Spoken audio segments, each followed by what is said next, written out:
Après 2 jours de travaux pour améliorer la sécurité et faire régner la paix en Afrique, mais aussi chez les voisins européens et asiatiques, quelles leçons tirer de cet 8e forum international de Dakar sur la paix et la sécurité? Selon la directrice de l'ONG exécutive Partners West Africa, il faut donc mettre en œuvre les recommandations du président en exercice de l'Union africaine pour que les décisions pour sortir de l'Afrique de ces crises. Nous voyons ce reportage de Cheikh Kébé et Ibrahima Diané. Le Forum international sur la paix et la sécurité a pris fin ce mardi à Dakar après 2 jours de travaux. Les acteurs ont lancé un appel à la communauté internationale pour une Afrique à l'épreuve des chocs exogènes, défis de stabilité et de souveraineté.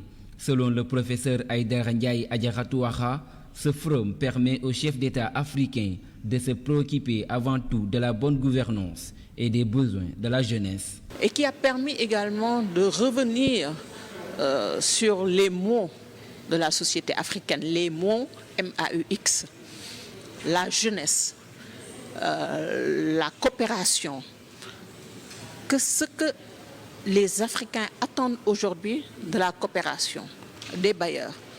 Je pense que ce forum nous a permis de comprendre que les autorités ont entendu la voix de la jeunesse, qui ne veulent plus du partenariat comme il était présenté, mais aujourd'hui, ils ont appelé à un partenariat gagnant-gagnant, à une redistribution des rôles. Face aux menaces djihadistes, coups d'État militaires, dérives sur les réseaux sociaux, entre autres, étaient au cœur des débats.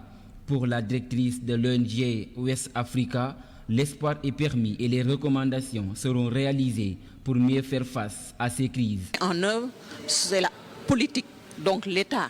Et je pense que c'est le rôle aujourd'hui du ministère des Affaires étrangères qui a en charge la coopération, aussi bien au niveau africain qu'au niveau international, d'exécuter, donc de suivre, donc le suivi donc de la mise en œuvre des recommandations. Et nous avons bon espoir parce que nous avons suivi avec beaucoup d'intérêt et avec beaucoup d'espoir le discours de Madame la ministre des Affaires étrangères qui a excellemment bien résumé les recommandations des différents ateliers et des plénières.